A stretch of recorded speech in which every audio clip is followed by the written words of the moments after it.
If you're the partner of someone who had an affair, I want to talk to you about something that we haven't really talked about on these videos yet, and that's reestablishing a secure attachment.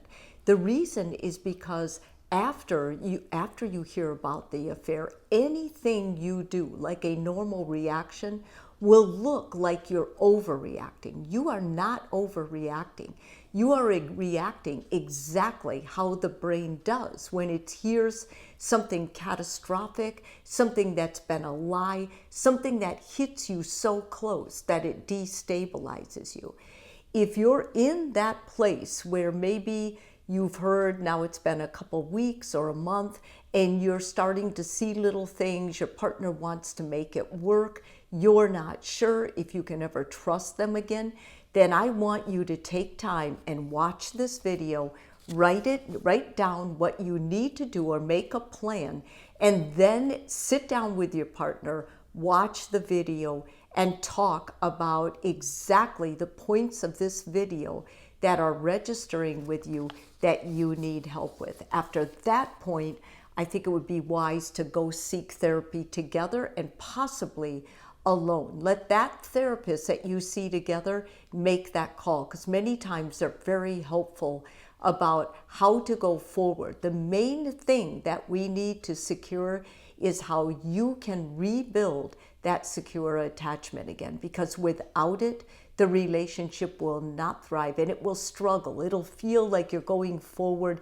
wobbly, and everything that comes up in the future will be suspect, like you won't know for sure. So start with the truth. Security comes from patterned behavior and not reassurances. It has to be consistent. So words, apologies, whatever, even if they repeat it, it's not going to work. What you need to do is you need to start saying, when I'm distressed, you don't disappear or get defensive. When reality matches what I'm told. So basically, when you reach for them, when you talk to them, rather than them getting really mad or flying off the handle or saying, not again, they are there for you with the knowledge that you need, with the story you need, with the truth you need. And then you will know when you can build this again, when what they say, their reality or the reality they're telling you, is actually what you see happening. The unfaithful partner must become the primary regulator during this time. This is non-negotiable. So to rebuild a secure attachment, the betraying partner, so the one who did it, needs to offer proactive transparency, not only when asked. Like he or she can't wait around for you to ask for the part of the story you need or the part of the lie. You basically need to think ahead and say, this thought came to me and I wanted to be open and honest about it. Tolerate your questions without irritation, minimization, or how long are we going to have to do this.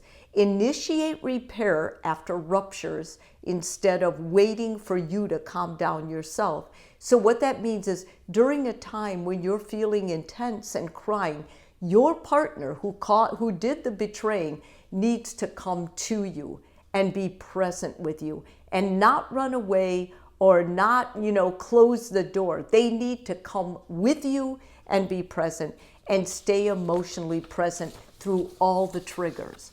That doesn't mean they need to have the answers. It just means they need to be there with you.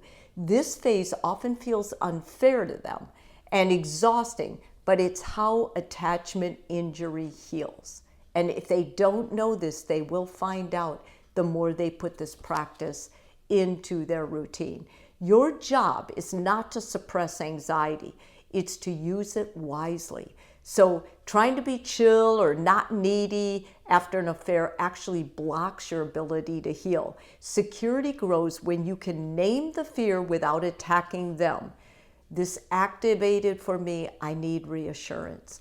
Ask for connection instead of interrogating for control. You're not blaming them. You're not going after them. You're asking for a connection. Can I just hold your hand Can we just hold each other for a while? Notice when you're checking, scanning, or catastrophizing, and bring that into the open.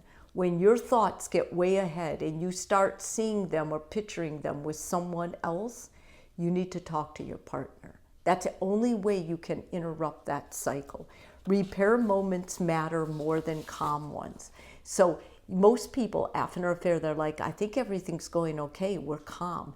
Doesn't necessarily mean you're healing that attachment. It basically means people are stuffing stuff.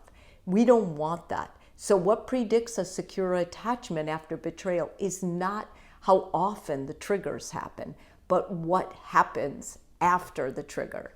So secure patterns will look more like when you guys can talk like this. I see I hurt you. I'm here. I'm not going anywhere. You're not crazy. This makes sense after what happened. Let's slow this down together. So every successful repair teaches the nervous system rupture doesn't mean abandonment, because that's what we tell ourselves. That's part of that unsecure attachment. We tell ourselves that when you're threatened, when someone else, when your partner cheats on you, that they're leaving you, that you'll be alone. No, they made a terrible mistake, but you can heal that rupture. Boundaries create safety, not control. A lot of the times after infidelity, the partner who caused the infidelity gets really rebellious and says, I can't live like this forever. You're checking everything. We have to go through this whole litany before I can work with an opposite sex person or anything else. No, you're creating boundaries because you prioritize your marriage, and the boundaries protect the marriage. It's not about control. See, your partner's not trying to control you. You together are trying to protect the marriage so it can heal. So clear agreements about contact with others. That's important. Define expectations around phones, travel, and time gaps, not for your partner, but for the relationship. Consequences that are calm and predictable, not threats made in pain. Saying something like, if you ever do this again, we are divorcing.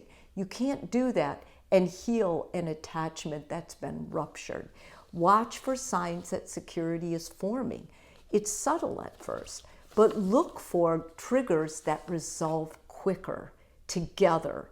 Less urge to check or test on your partner. Increased ability to self-soothe yourself after a connection. A felt sense of, I can survive this moment even when scared. Security doesn't mean you stop caring. It means fear no longer runs the relationship. Once you're secure, you don't need to constantly check, because there's a trust not only in your partner, but your attachment to yourself is healing. I think it's important. You cannot form a secure attachment by yourself after an affair. If your spouse cannot or won't show consistent accountability, empathy, and emotional availability, your nervous system is doing the healthy thing by staying alert and realizing you might have to let go. Secure attachments after betrayal, it's an earning. You have to earn it. It won't come naturally, and it doesn't come naturally, and that's why many couples after infidelity say, I can't do this again, like I can't ever trust you. But I want you to know that's your decision, because honestly, you can heal that attachment. I've seen it. I've worked with the couples who have done it, and I hope it inspires you that you can do it too. It's an option. If this video is helpful for you, please subscribe. And if you're already a subscriber, thank you so much.